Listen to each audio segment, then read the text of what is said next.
National and international organisations के इस lecture series में बात करते हैं एक नए टॉपिक के बारे में जिसका नाम है आईसीएमआर। तो आईसीएमआर क्या होता है, इसका क्या फंक्शंस होता है, इस लेक्चर में देखते हैं। देखिए, आईसीएमआर का फुल फॉर्म होता है Indian council of medical research. Indian council of medical research ये एक तरीके का बॉडी है जिसको गवर्नमेंट ने बनाया है। किसके रिगार्डिंग बनाया है? तो बायोमेडिकल रिसर्च के रिलेटेड, बायोमेडिकल रिसर्च के रिगार्डिंग। मीन्स आज के टाइम पे जो बायोमेडिकल रिसर्च हो रहा है तो उसमें जो लॉज एंड रेगुलेशंस को बनाना होता है तो उसको बनाने के लिए ये फंक्शन करता है। दूसरा, जो बायोमेडिकल रिसर्च हो रहा है तो उस बायोमेडिकल रिसर्च से हमारा नेशंस का कैसे डेवलपमेंट हो सके उसमें कहीं ना कहीं ये कोऑर्डिनेट करता है। और थर्ड क्या है, जो रिसर्च हो रहा है इस फील्ड में, मीन्स बायोमेडिकल फील्ड में, उसको ये प्रमोट करता है। उस रिसर्च को कहीं ना कहीं प्रमोशन का ये फंक्शन करता है। तो आईसीएमआर का क्या फुल फॉर्म है, इसका क्या फंक्शन है, आई होप सो आपको क्लियर हुआ है कि ये कहीं ना कहीं बायोमेडिकल रिसर्च के फील्ड में कंट्रीब्यूट कर रहा है। हाल ही में जो आईसीएमआर है उसने एक न्यूज़ आर्टिकल में न्यूज़ पब्लिश किया कैफीन के बारे में।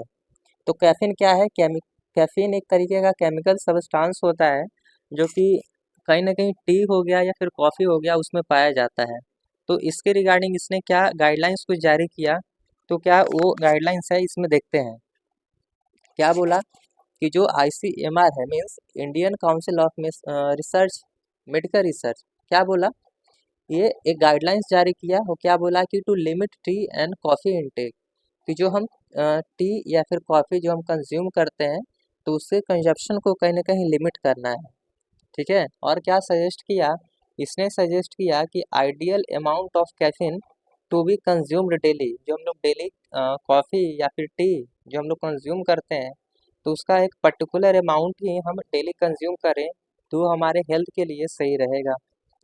आगे देखिए, आगे इसने क्या बोला, according to medical body new dietary guidelines in partnership with the National Institute of Nutrition, क्या बोला, excessive intake of tea and coffee should be avoided as they contain caffeine, which stimulates the central nervous system and induces psychological dependence। क्या बोला कि जो हमारा जैसे T हो गया या कॉफ़ी हो गया जो हम लोग डेली कंज्यूम करते हैं उसमें एक केमिकल सब्सटेंस पाया जाता है जिसका नाम क्या है, कैफीन है। तो कैफीन क्या करता है, ये कहीं ना कहीं ऑल्दो इसका एक एडवांटेज ये है कि हमारे बॉडी को, मीन्स माइंड को रिफ्रेश करता है, पर दूसरा इसका साइड इफ़ेक्ट ये है कि ये हमारे सेंट्रल नर्वस सिस्टम को भी अफेक्ट करता है। ये कहीं ना कहीं जो हमारा सेंट्रल नर्वस सिस्टम है जैसे ब्रेन हो गया और स्पाइनल कॉर्ड हो गया तो उसमें कहीं ना कहीं ये नेगेटिव इम्पैक्ट क्रिएट करता है, नेगेटिव इम्पैक्ट डालता है, हमारे हेल्थ पे भी ये असर करता है। देखिए क्या बोल रहा है कि जो एक कप चाय या कॉफ़ी का जो होता है उसमें कितना कैफीन पाया जाता है, उसमें 80 टू 120 मिलीग्राम ऑफ कैफीन पाया जाता है। इंस्टेंट कॉफ़ी में 50 से 60 मिलीग्राम ऑफ कैफीन पाया जाता है।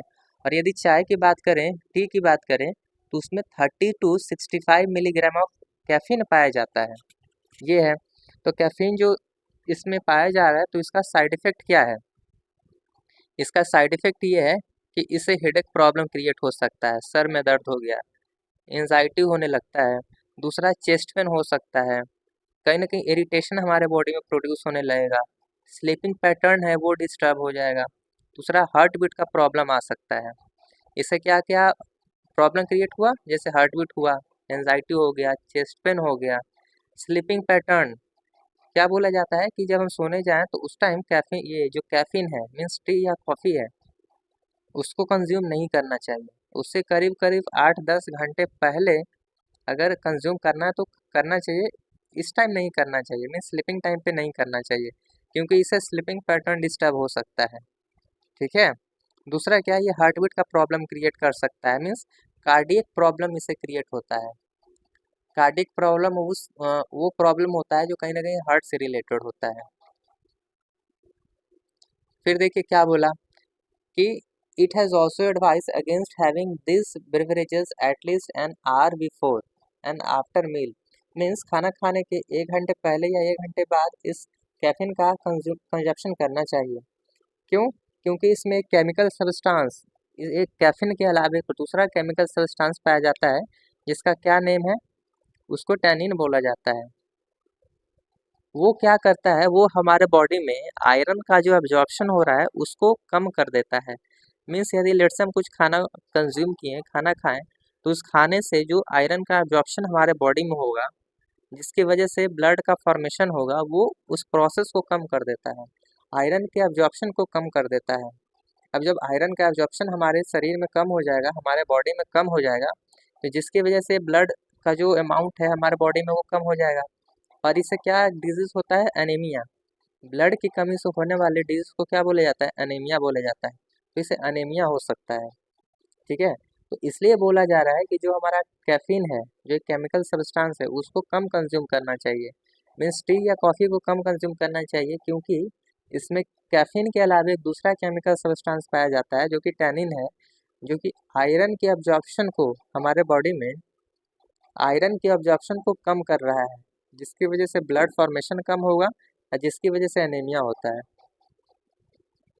फिर इसने क्या सजेस्ट किया, ये सजेस्ट किया कि is T without milk a good option. Milk जो टी या कॉफ़ी है वो विदाउट मिल्क क्या वो सही ऑप्शन है। तो इसने क्या सजेस्ट किया गाइडलाइन में, तो इसने ये बोला कि जो मिल्क जो है वो भी कहीं ना कहीं आयरन के एब्जॉर्प्शन को हमारे शरीर में कम करता है। क्या बोला, option for tea without milk might mitigate some issues related to nutrients absorption as milk can further inhibit the absorption of certain nutrients like iron. कि यदि जो लेट्स से अगर हम मिल्क के साथ यदि हम टी या कॉफ़ी को कंज्यूम कर रहे हैं, तो मिल्क भी क्या करता है कि आयरन के एब्जॉर्प्शन को कम कर देता है, आयरन के एब्जॉर्प्शन को कम कर देता है, जिसकी वजह से आयरन हमारे बॉडी में एब्जॉर्ब नहीं हो पाता है, जिसकी वजह से ब्लड फॉर्मेशन नहीं होगा, और यदि ब्लड फॉर्मेशन नहीं हुआ तो क्या होगा, एनीमिया होता है। आगे इसने क्या बोला, however it is essential to keep in mind that tea और coffee even without milk still contain caffeine and tannin which can affect digestion and nutrient absorption। Means कि यदि जो टी या कॉफ़ी है उसको यदि हम मिल्क के बिना ही कंज्यूम कर रहे हैं, तभी क्या है कि तभी उस टी या कॉफ़ी में कैफीन और टैनिन प्रेजेंट रहता है, जो हमारे बॉडी में आयरन के एब्जॉर्प्शन को कम करता है, और कहीं ना कहीं जो इम्पॉर्टेंट न्यूट्रिशंस हैं उसको भी कहीं ना कहीं एब्जॉर्प्शन में प्रॉब्लम क्रिएट होता है, जिसकी वजह से जो न्यूट्रिएंट हमारे बॉडी में एब्जॉर्ब होना चाहिए वो नहीं हो पाता है।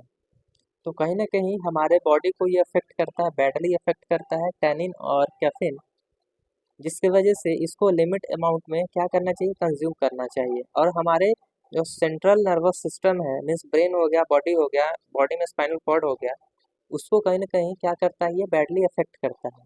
इस वजह से इसने क्या गाइडलाइन में, जो हमारा बॉडी है ICMR, इसने क्या गाइडलाइन में जारी किया कि जो कैफीन है या टैनिन है जो कि कहीं ना कहीं टी या कॉफ़ी में पाया जाता है, इसको लिमिट अमाउंट में कंज्यूम करना चाहिए। आई होप सो ये जो कॉन्सेप्ट था, आई होप सो क्लियर हो गया हो।